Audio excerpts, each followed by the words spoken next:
look, vaping is pitched as the miracle fix for stress and anxiety. Feeling overwhelmed? Take a puff and feel the calm. Ads and social media try to make us believe vaping makes people feel better. But if vaping is supposed to relieve stress, why are so many users reporting more anxiety over time?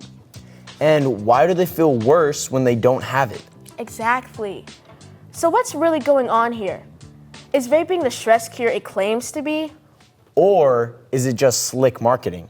We're gonna take a closer look at the science behind this so-called relief.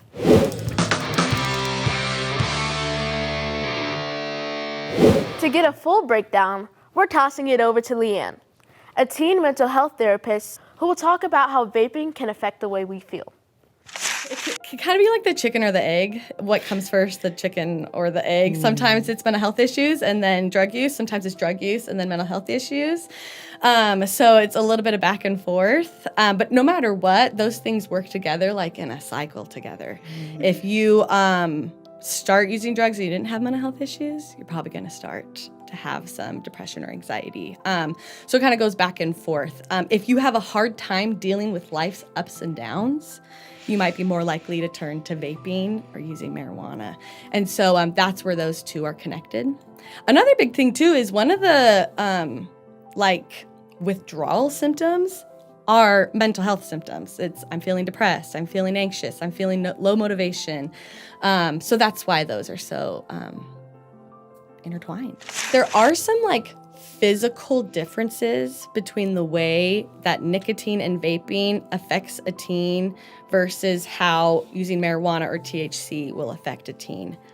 But when it comes to where a teen's brain is at and their development, and when it comes to their mental health, it looks practically the same.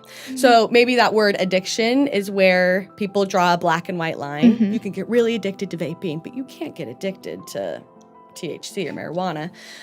In my field of mental health, the way we talk about substance use, we talk about substance use disorders as like a mental health experience. And the definition of a substance use disorder is practically the same as addiction.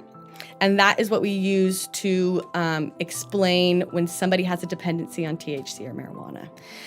And kind of like I told you before, you have that cycle of I maybe don't feel good, so I use a drug, and then I don't feel good. What comes first? They just interact with each other. That's what happens with THC and marijuana, where it starts to become a dependency, or it looks exactly like an addiction. It's this is what I do to get through the day, or this is what I do to deal with stress. And so then it does become this dependency. I cannot do the next thing.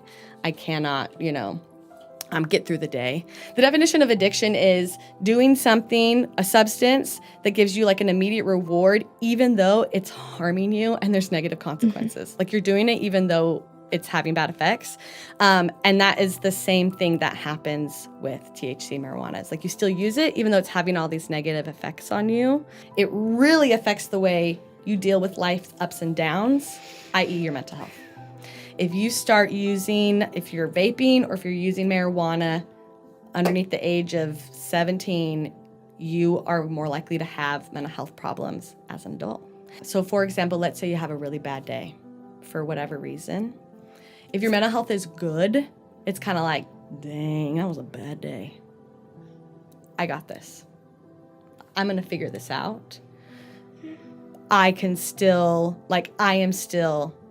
I'm still cool. I'm still, I can make this work. Bad mental health is bad day, and it's I have to give up. I cannot do this. I mean, as cheesy as it sounds, it's the I can versus I can't.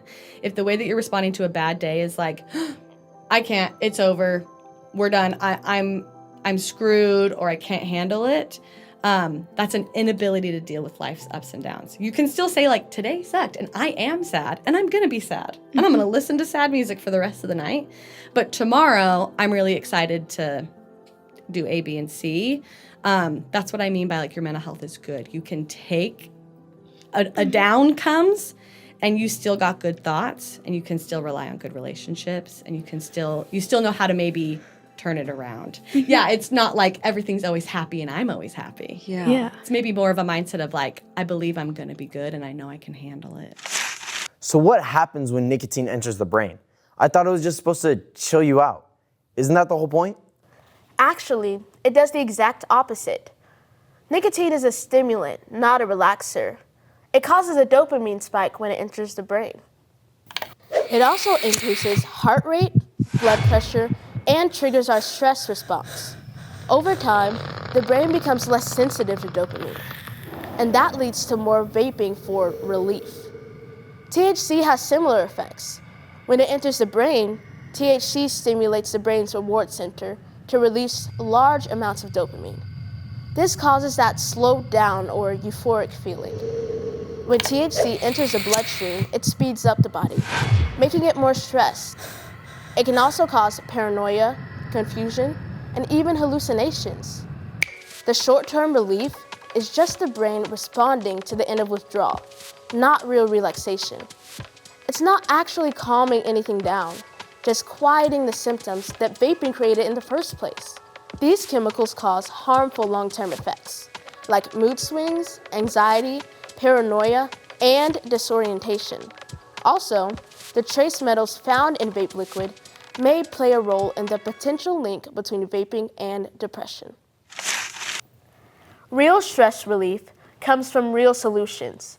Here are a few proven ways to manage anxiety that don't involve tricking the brain with chemicals. Yeah, like exercise. I know sometimes just going on a walk makes me feel better. Or you could try journaling. Brain dumping my thoughts seriously helps me clear my head. That's a great strategy. Another way to relieve stress is by making sure you're getting enough sleep and having good nutrition. That means no scrolling until 2 a.m. while eating a bag of Takis. And talking to someone, a friend, a mentor, or a counselor. That can be huge. So bottom line, building a personal stress toolkit is way more powerful than relying on a vape. Seriously, real peace doesn't come in a puff. It comes from taking control.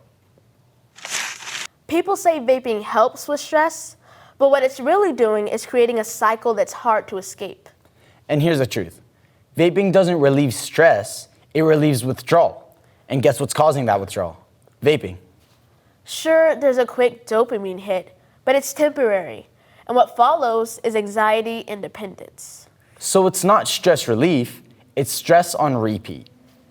Nicotine and THC can trick the brain into thinking it's calming down. But the science doesn't lie. Consider this myth Busted.